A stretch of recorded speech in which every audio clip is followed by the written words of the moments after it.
दोस्तों, आपने कई सारे बुद्धिमान गुरुओं और महान लोगों से यह सुना होगा कि शब्दों में बड़ी ताकत है। वह कहते हैं, शब्दों में इतनी ताकत है कि वह हमारे जीवन का रूप बदल देने में सक्षम है।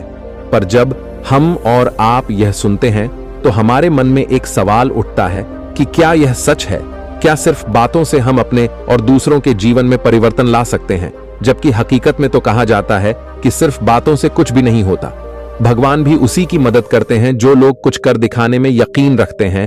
तो सिर्फ शब्दों से बदलाव कैसे आएगा? तो अब इस हालत में हम किसकी सुने, हम क्या करें? क्या हम बातों और शब्दों पर ध्यान देना छोड़ दें और सिर्फ कर्मों पर ध्यान दें, या कहीं ना कहीं बातें और शब्दों का भी कुछ महत्व है? अगर आप भी अपने जीवन में कभी ना कभी इस द्विधा में फंसे हैं तो आज की यह वीडियो आपके लिए बनी है। आज हम जानेंगे कि शब्दों का हमारे जीवन में कितना बड़ा किरदार है और क्या वह सच में हमारे जीवन का रंग रूप बदल सकते हैं या नहीं। तो चलिए शब्दों की दुनिया में साहसी यात्रा पर निकलें और जाने कैसे शब्दों का जादू हमें अपनी ओर खींचता है और हमें बांधता है, और कैसे केवल शब्दों से हमारा पूरा जीवन एक नया रूप ले सकता है। क्योंकि हमारी बातें एक इंसान को बना भी सकती हैं और बिगाड़ भी सकती हैं। दोस्तों, लेकिन कहानी शुरू करने से पहले मेरी एक छोटी सी रिक्वेस्ट है, आपसे कृपया इस वीडियो को लाइक कर दे। आपका यह लाइक हमें प्रोत्साहन देता है। तो चलिए आज हम यही बातें एक कहानी के माध्यम से समझते हैं। दोस्तों, एक नगर में एक महान बौद्ध भिक्षु रहा करते थे। वह बहुत ज्ञानी थे और बहुत ही शांत स्वभाव के थे, और उनकी यह बात ही उनकी विशेषता भी थी। एक बार की बात है, बौद्ध भिक्षु नगरवासियों को उपदेश दे रहे थे। बौद्ध भिक्षु कह रहे थे कि शब्दों में जीवन बदलने की शक्ति होती है। अपने शब्दों से जीवन बदलो। हम जो भी शब्द अपने लिए या दूसरों के लिए कहते हैं, या जो भी बातें करते हैं, उस पर हमें ध्यान देना चाहिए। इतना कहकर बौद्ध भिक्षु ने अपना उपदेश समाप्त किया और वहां से चले गए। एक दिन वह बौद्ध भिक्षु एक मार्ग से होकर गुजर रहे थे। उसी मार्ग से एक युवक होकर गुजर रहा था। उस युवक ने जब उन बौद्ध भिक्षु को देखा तो वह जोर जोर से हंसने लगा और कहने लगा, अरे साधु महाराज, आप तो ढोंगी है। आपके उपदेशों में यह कहने से कि शब्दों में बड़ी ताकत है, आपकी बात सत्य नहीं हो पाएगी। ये सब सिर्फ बातें हैं। भला ऐसे कैसे हो सकता है कि शब्दों से हमारा जीवन बदल सकता है? उस युवक की सारी बातें उन भिक्षुओं ने ध्यानपूर्वक सुनी, और उसके बाद वह मुस्कुराते हुए उस युवक से कहते हैं, बेटा, नाथ से ही तो यह दुनिया प्रकट हुई है, और अच्छे शब्दों के पीछे भी नाथ ही होता है जो पूरा जीवन बदल देता है। वह बौद्ध भिक्षु उस युवक से कहते हैं, देखो, मैं तुम्हें अपने अनुभव से बता रहा हूं, लेकिन फिर भी तुम्हें यकीन ना हो तो तुम इसे खुद आजमा कर देख सकते हो। उन बौद्ध भिक्षु की यह बात सुनकर युवक थोड़ा सा गंभीर हो गया। उसने काफी सोच विचार किया और उसके बाद उन बौद्ध भिक्षु से कहता है, हे गुरुवर, अगर ऐसी बात है तो आप मेरे साथ चलिए। मेरा छोटा भाई है जिसकी उम्र करीब 25 वर्ष है, और उसे ना जाने क्या हुआ है। वह करीब 3 वर्षों से कुछ भी नहीं करता, बस लेटा रहता है। दिन भर वह कुछ ना कुछ सोचता रहता है। उसकी यह हालत देखकर हम सब बहुत परेशान हैं। माता पिता भी बहुत चिंतित रहते हैं। हम सब ने कई तरीके अपनाए, कई योजनाएं अपनाई, लेकिन कुछ भी काम नहीं आया। हमने कई बार उससे बात करने तक की कोशिश की, लेकिन वह हमसे कुछ भी नहीं कहता। परिवार का हर एक सदस्य पूरी तरह से थक चुका है, हार चुका है। आखिर वह क्या करना चाहता है, किसी को कुछ नहीं पता। तो हमारे शब्दों से उसका जीवन क्यों नहीं बदला? और जैसा कि आप कह रहे हैं कि शब्द सचमुच जीवन बदल सकते हैं, तो क्या आप मेरी मदद करेंगे? इस पर बौद्ध भिक्षु मुस्कुराते हुए उस युवक के साथ चल पड़ते हैं। वह युवक उन बौद्ध भिक्षु को एक खेत में ले जाता है और अपने भाई की तरफ इशारा करके कहता है, हे गुरुवर, यही मेरा भाई है जो पूरे गांव में आलस और मक्कारी के लिए मशहूर है। आप कहते हैं कि शब्दों में वह शक्ति है जो हमारा जीवन बदल सकती है। तो क्या आपके शब्द इसका जीवन बदल सकते हैं? अगर यह सत्य है तो आप इसका जीवन बदल कर दिखाएं। उन बौद्ध भिक्षुओं ने उस युवक के भाई को ध्यानपूर्वक देखा। वह एक पेड़ की छांव में आराम से सो रहा था। जब बौद्ध भिक्षु उस युवक के भाई के पास पहुंचे और आराम से उसके सर पर हाथ फिरा हुए कहते हैं, उठो बेटा, बहुत देर हो चुकी है। यह सोने का समय नहीं, यह तो जागने का समय है। उन बौद्ध भिक्षुओं की आवाज सुनकर वह लड़का थोड़ा सा अचरज में पड़ गया। आखिर कौन है जो मुझे इतने प्यार से जगा रहा है, वरना सभी गांव वाले तो मुझे आलसी और मक्कार ही कहते हैं। आखिर कौन है जो मुझे इतना अपनापन दिखा रहा है? उसने आंखें खोली और आंखें मलते हुए उसने पूछा, हे गुरुवर, आप कौन हैं और यहाँ क्यों आए हैं? इस पर बौद्ध भिक्षु उस युवक से कहते हैं, बेटा, यह प्रश्न तो मैं तुमसे करना चाहता हूं। तुम कौन हो, यही तो तुम्हें जानने की आवश्यकता है। उन बौद्ध भिक्षुओं की बात सुनकर वह लड़का जोर से हंस पड़ता है और कहता है, हे गुरुवर, यदि आपको मेरे बारे में जानना है तो जाइए और गांव के किसी भी सदस्य से पूछ लीजिए। आपको पता चल जाएगा कि मैं कौन हूं। आपसे हर कोई यही कहेगा कि वह तो आलसी है, मक्कार है, तरह तरह के ताने सुनाएंगे, तरह तरह की बातें कहेंगे। इससे आपको यह जरूर यह हो जाएगा और आपको यह पता भी चल जाएगा कि मैं कौन हूं। तभी बौद्ध भिक्षु मुस्कुराते हुए उस लड़के से कहते हैं, सबसे पहले मेरी यह बात सुन लो। मेहनती इंसान के खुद के शब्द उसे अंदर तक चोट पहुंचाते हैं, इसलिए कभी भी अपने आप को कोसो मत, अपने शब्दों को सुधारो। और मेरी यह दूसरी बात भी सुन लो, मैंने उन गांव वालों से नहीं पूछा कि तुम कौन हो, मैं तुमसे पूछ रहा हूं कि तुम कौन हो। लेकिन तुमने तो अपनी आदतें मुझे बताई। आलस तुम्हारी पहचान नहीं, तुम्हारी आद हो सकती है, और इंसान नहीं, उनकी आदतें खराब होती हैं। इसलिए बेटा, तुम आलसी और मक्कार नहीं हो, यह तो तुम्हारी आदत है। बस इतनी सी बात है जो गांव वाले नहीं समझ सकते। ये सारी बातें सुनकर वह लड़का थोड़ा सा आश्चर्यचकित रह गया, क्योंकि गांव वाले हमेशा उसे मक्कार, आलसी और तरह तरह के ताने ही सुनाया करते थे। उन बौद्ध भिक्षुओं की यह बात सुनकर उस लड़के की आंखों में आंसू आ गए। वह तुरंत ही दोनों हाथ जोड़कर उन बौद्ध भिक्षु के चरणों में गिर पड़ा और उनसे कहने लगा, आप सत्य कहते हैं, यह मेरी आदत ही है और मैं इस आदत से बहुत परेशान हूं। मैंने बहुत कोशिशें भी की, लाख उपाय किए, लेकिन मैं अपनी इस आदत से छुटकारा ना पा सका। इन आदतों से बाहर आना बहुत कठिन है। मैंने कई बार आलस छोड़ने का प्रयास तक किया, पूरी कोशिश भी की, लेकिन कोई लाभ नहीं हुआ। मैं जब भी कोई कार्य करने की कोशिश करता हूं तो पता नहीं क्यों मेरा मन कहीं और भागने लगता है। मेरा दिमाग किसी और दिशा में काम करने लगता है और मैं उस काम पर ध्यान ही नहीं दे पाता। मैं क्या करूं, कैसे करूं, मुझे कुछ भी समझ नहीं आता। जब भी मैं किताबें पढ़ने की कोशिश करता हूं तो मुझे नींद आने लगती है। मन में एक अजीब सा दर्द महसूस होता है। ऐसा लगता है कि मेरा जीवन यूं ही व्यर्थ जा रहा है, और जब मैं इस दर्द को बर्दाश्त नहीं कर पाता तो मैं सो जाता हूं, ताकि जब मैं उठूं तो मुझे दर्द ना महसूस हो। और अब तो मुझे यह भी यकीन हो चुका है कि मैं इन आदतों से नहीं निकल सकता। यह आदतें मुझे नहीं छोड़ने वाली। इस पर बौद्ध भिक्षु उस लड़के से कहते हैं, बेटा, यदि तुम इस आलस की आदत को छोड़ना चाहते हो तो मैं तुम्हें एक सही उपाय बता सकता हूं, लेकिन उसके लिए तुम्हें कल सुबह मुझे मिलना होगा, तभी वह तरीका मैं तुम्हें बताऊंगा। यदि तुम उस तरीके को सीखना चाहते हो तो कल सुबह मेरे पास चले आना। इतना कहकर बौद्ध भिक्षु वहां से चले गए, लेकिन उन बौद्ध भिक्षु की सारी बातें उस लड़के के कानों में गूंज रही थी। वह समझ नहीं पा रहा था कि आखिर वह बौद्ध भिक्षु उसे कौन सा मार्ग दिखाने वाले हैं। वह ऐसा कौन सा उपाय बता देंगे जिससे उसके जीवन से आलस्य हमेशा हमेशा के लिए खत्म हो जाएगा।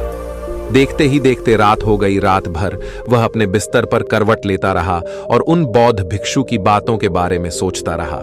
इसी प्रकार देखते ही देखते सुबह हो गई और वह लड़का उन बौद्ध भिक्षुओं के पास जा पहुंचा। वह लड़का उन बौद्ध भिक्षु को प्रणाम करता है और कहता है, गुरुवर, जैसा कि आपने कहा था, लीजिए, मैं आ गया।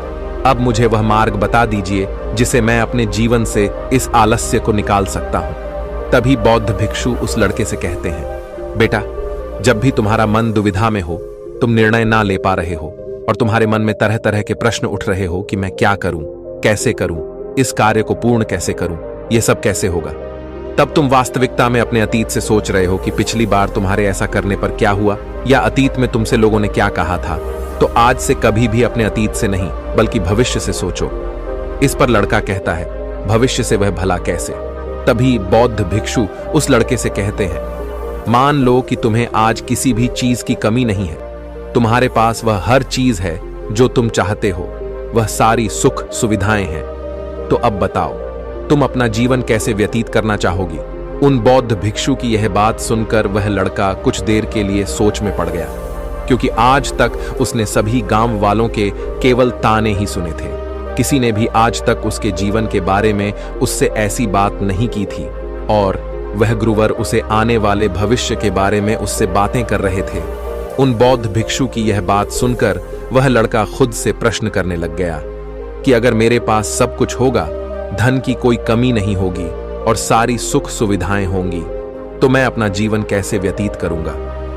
कुछ देर सोच विचार करने के बाद वह उन बौद्ध भिक्षु से कहता है, गुरुवर, मैं यह दुनिया घूमना चाहूंगा, पहाड़ों पर चढ़ना चाहूंगा, समुद्र की रेत पर चलना चाहूंगा, और मैं एक बहुत बड़ा व्यापारी बनना चाहूंगा। तभी अचानक उस लड़के का ध्यान टूट गया और वह उन बौद्ध भिक्षु से कहता है, परंतु हे गुरुवर, यह सब कैसे संभव होगा? केवल मेरी मात्र सोच लेने से तो यह सब पूरा नहीं होने वाला। उसके ऐसा कहते ही उसके अतीत में बीती हुई सारी घटनाएं उसकी आंखों के सामने से गुजरने लगी और वह एक बार फिर से निराश होने लगा। और अब वह यह सोचने लगा कि मेरे पास तो पैसे ही नहीं है, तो मैं भला व्यापार कैसे कर सकता हूं? ना ही मेरे पास व्यापार का कोई अनुभव है। ऐसी स्थिति में मैं भला यहां से कैसे निकल सकता हूं? उस लड़के के इस प्रश्न का जवाब देते हुए वह बौद्ध भिक्षु उस लड़के से कहते हैं, भंते, हर रात में सोने से पहले तुम हर दिन अपना लक्ष्य एक कागज पर लिखो और सुबह उठकर सबसे पहले उस लक्ष्य को देखो और सोचो कि उस लक्ष्य को पाने के लिए तुम आज क्या कर सकते हो, और जो भी तुमने उस कागज पर लिखा होगा उस कार्य को उसी दिन पूरा करने की हर मुमकिन कोशिश करो। इस पर वह लड़का कहता है, ठीक है, आप सच कह रहे हैं, लेकिन जब मैं बहुत सोचने लगता हूं तो मेरा मन बेचैन होने लगता है और मन में तरह तरह के विचार उठने लगते हैं, और इन विचारों को शांत करने के लिए मैं सो जाता हूं ताकि वह विचार मुझे परेशान ना कर पाए। उस लड़के की इस समस्या का समाधान करते हुए वह बौद्ध भिक्षु उस लड़के से कहते हैं, बेटा, अंतर की चाल को पकड़ो और शब्दों की मदद से नया भविष्य बनाओ। तभी लड़का कहता है, हे गुरुवर, आप क्या कहना चाहते हैं? मैं आपकी बात समझ नहीं पा रहा। इस पर बौद्ध भिक्षु मुस्कुराते हुए कहते हैं, बेटा, कैसे होगा? ये जो सवाल है, ये सवाल नहीं बल्कि एक डर है जो तुम्हारे अंतमन में बैठा हुआ है, जो तुम्हें अगला कदम लेने से रोक रहा है, तुम्हें कदम आगे बढ़ाने से रोक रहा है। यदि तुम वास्तविकता देखो तो किसी को भी नहीं पता होता कि वह कार्य कैसे होगा, लेकिन एक इंसान जब दृढ़ निश्चय कर लेता है तो वह अपने उद्देश्य को सामने रखकर लगातार प्रयास करता रहता है और वह अपनी सफलता प्राप्त कर ही लेता है। तभी वह लड़का उन बौद्ध भिक्षु से कहता है कि हे गुरुवर, अगर ऐसी बात है तो मन में बार बार चिंता क्यों होती है? मन बार बार बेचैन क्यों हो उठता है? इस पर बौद्ध भिक्षु कहते हैं, बेटा, क्योंकि तुम्हें डर है कि तुम कमजोर हो, तुम्हारे अंतर्मन में बैठा है कि तुम में कुछ कमी है, तुम किसी काम के नहीं हो, और यही कारण है कि तुम कोशिश करने से डरते हो, क्योंकि तुम्हारा अंतर्मन हमेशा तुम्हें रोकता रहता है। जब भी तो कोई कार्य शुरू करना चाहते हो, तुम्हारा मन तुमसे पहले कह देता है, इससे आगे मत बढ़ना, अन्यथा तुम हार जाओगे, और इसी कारण तुम्हें चिंता होने लगती है, तुम्हारा मन बेचैन होने लगता है। तभी वह लड़का कहता है, गुरुदेव, आपने जो कुछ भी कहा वह बिल्कुल सत्य है, लेकिन अब आप ही मुझे बताइए कि मैं इस परेशानी से बाहर कैसे निकलूं। इसका जवाब देते हुए वह बौद्ध भिक्षु उस लड़के से कहते हैं, बेटा, इस समस्या का समाधान बहुत ही आसान और सरल है। तुमने देखा होगा कि अक्सर ही हम अपने आप को दोष देते रहते हैं, अपने आप को तरह तरह के अपशब्द कहते रहते हैं जो हमारे अंतर्मन में जाकर बैठ जाते हैं और वही हमें आगे बढ़ने से रोकते हैं। और इन शब्दों का हम पर बहुत गहरा प्रभाव भी पड़ता है, क्योंकि जैसा हम खुद से कहते हैं, जैसा हम पूरी भावनाओं के साथ सोच सकते हैं, हम वैसा ही बनते चले जाते हैं। इसलिए यदि तुम खुद को बदलना चाहते हो तो कि तुम भी काबिल बन सको, तो तुम्हें अपने अंतर्मन को नए संदेश देने की जरूरत है। जैसे कि मेरे शरीर का हर एक कण, हर एक हिस्सा, हर एक विचार शांति और ऊर्जा से भरा हुआ है। मैं दृढ़ संकल्प और आत्मविश्वास के साथ हर दिन के लक्ष्यों को पूरा करता हूं। मैं अपने कमजोरी को अभ्यास में बदलता हूं चिंता को ध्यान में बदलता हूं। मैं उत्साह और ऊर्जा से भरा है, लगातार अपने लक्ष्यों पर काम करता हूं। ऐसे शब्द जब तुम खुद से कहोगे तो तुम शक्तिशाली महसूस करने लगोगे और तुम्हारी सारी चिंताएं खत्म होने लगेंगी, क्योंकि यही शब्दों की ताकत है। वह तुम वही बना देंगे जो तुम खुद से कहोगे। तुम जितनी भावना के साथ ये वाक्य बोलते हो, उसे महसूस करते हो, उतनी ही भावनाओं से यह शब्द तुम पर असर करना शुरू कर देंगे। धीरे धीरे यह शब्द तुम्हारे मन और व्यक्तित्व की सोच का हिस्सा बन जाएंगे। लेकिन मेरी एक बात याद रखना कि तुम्हारा अंतर्मन इतनी आसानी से हार नहीं मानने वाला। जब तुम आगे बढ़ोगे तो मौका मिलते ही वह तुम्हें पीछे खींचेगा। तुम्हारे अतीत के बीते हुए सारे कड़वे अनुभव तुम्हें याद दिलाएगा, ताकि तुम डर जाओ और एक बार फिर से अपने लक्ष्य का पीछा करना छोड़ दो। लेकिन तुम्हें इसकी चिंता नहीं करनी है। उन सकारात्मक शब्दों के कारण तुम्हारा मन सकारात्मक विचारों को स्वीकार करने लगेगा। आगे वह बौद्ध भिक्षु उस लड़के को चेतावनी देता हुए कहते हैं, मेरी एक बात और याद रखना कि तुम्हारा ध्यान आलस्य पर नहीं होना चाहिए। अर्थात तुम्हें कभी आलस नहीं मिटाना, बल्कि तुम्हें एक नए भविष्य का निर्माण करना है, एक नए व्यक्तित्व का निर्माण करना है। तुम्हारा पूरा ध्यान केवल इस पर ही होना चाहिए। उन बौद्ध भिक्षुओं की बात सुनकर लड़का कहता है, ठीक है गुरुवर, आप जैसा कहते हैं मैं वैसा ही करूंगा। तभी वह बौद्ध भिक्षु उस लड़के से कहते हैं, बेटा, अभी तो मैं इस गांव से जा रहा हूं, लेकिन कुछ सालों के बाद मैं वापस आऊंगा। इतना कहकर बौद्ध भिक्षु वहां से चले गए और वह लड़का अपने घर लौट गया। लेकिन अब उस लड़के के मन में तरह तरह के विचार चल रहे थे।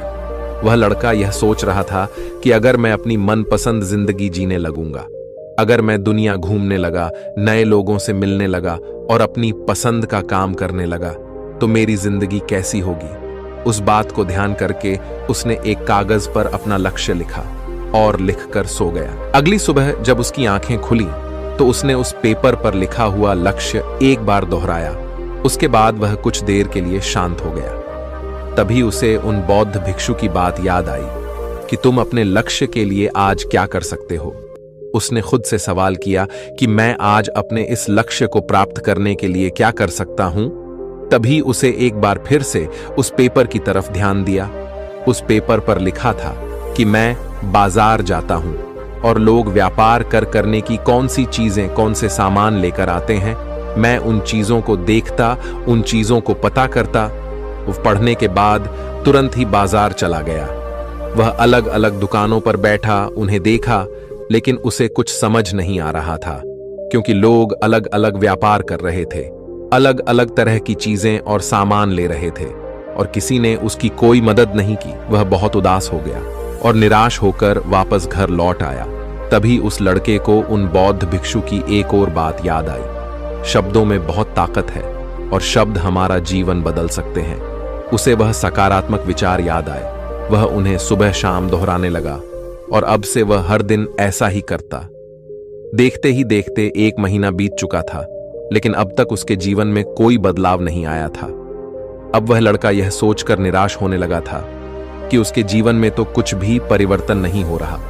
लेकिन 1 महीने के बाद उसे महसूस हो रहा था कि वह पहले से अच्छा महसूस कर रहा है।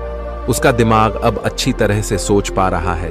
वह पहले से ज्यादा चलने फिरने लगा है। धीरे धीरे उसे समझ में आने लगा कि जो लोग आगे बढ़ते हैं, महान काम करते हैं, उनकी सोच में कितना अंतर होता है। वे लोग हमेशा शक्तिशाली विचार सोचते हैं। दूसरों की छोटी सोच और डर से वह कभी प्रभावित नहीं होते। जब भी उनके सामने कोई मुश्किल आन पड़ती है तो वह घबराते नहीं, बल्कि उस समस्या का समाधान निकालते हैं। इस समस्या के समाधान पर ध्यान केंद्रित करते हैं और ना ही वह कभी किसी का इंतजार करते हैं। वह केवल खुद पर विश्वास करते हैं और तुरंत ही कदम आगे बढ़ाते। जब उस लड़के को यह सारी बातें समझ में आने लगी तो उसने भी धीरे धीरे अपने कदम आगे बढ़ाने शुरू किए। उसने बिल्कुल वैसा ही व्यवहार करना शुरू किया। अब से वह कभी खाली नहीं बैठता था। जब भी उसका मन करता वह बाजार जाता और लोगों के बारे में जानता समझता कि वह किस प्रकार व्यापार कर रहे, कौन से चीजें खरीद रहे हैं और किन चीजों पर उन्हें लाभ हो रहा है। और जब उसका मन करता तो अपने पिता की मदद भी करता था। वह अपने पिता के साथ मंडी में जाता, वहां पर जाकर मोल भाव करता। हमेशा कुछ ना कुछ सीखने में ही जुटा रहता है। तभी एक दिन गांव में एक मसाले का व्यापारी आया। उसे कुछ पढ़े लिखे नौजवानों की जरूरत थी जो माल की गिनती कर सके और हिसाब रखने का काम कर सके। वह लड़का अपने लक्ष्य को जानता था कि उसे क्या पाना है। उसे समझ में आ गया था कि इस काम से उसे बहुत कुछ सीखने को मिलेगा। बेहिचक उस सेठ के पास पहुंच गया। वह जानता था कि उसे उस काम के बहुत कम पैसे मिलेंगे, लेकिन फिर भी वह उस काम को करने के लिए तैयार था। अब उस लड़के की सोच पूरी तरह से बदल चुकी थी। अब वह बाकी लोगों की तरह नहीं सोचता था, बहुत ईमानदार और समझदारी से काम करता था। देखते ही देखते करीब 3 महीने बीत गए और अब व्यापारी यह समझ चुका था कि नौजवान बहुत ही समझदार है और वह उसे व्यापार में बहुत मदद करता है। इसलिए उस मसाले के व्यापारी ने उस लड़के को अपना सहायक बना लिया। उस व्यापारी ने देखा कि इस लड़के की दिनचर्या सबसे अलग है। यह हर दिन पढ़ता है, लिखता है, सुबह उठकर ध्यान करता है, नई चीजें सीखता है, परेशानी आई तो भी विचलित नहीं होता। यह सबसे सम्मान से बात करता है, सबका आदर करता है। देखते ही देखते 1 साल बीत चुके थे और अब तो व्यापारी उस नौजवान से बहुत खुश था। उसने धीरे धीरे उस नौजवान को व्यापार के सारे गुण सिखा दिए और देखते ही देखते वह लड़का अब एक छोटा सा व्यापारी बन चुका था। और जब उस लड़के के अंदर व्यापार की समझ आ गई तो उसने जड़ी बूटियों का व्यापार शुरू कर दिया और देखते ही देखते केवल कुछ ही वर्षों में उस नगर का सबसे बड़ा व्यापारी बन गया। लोग उसे सबसे बड़े व्यापारी के नाम से जानने लगे। उसकी नाम दूर दूर तक फैलने लगा। करीब 5 वर्षों बाद जब वह वापस अपने घर लौटा तो लोग बहुत हैरान थे। उसे देखकर लोग बहुत अचंभित थे।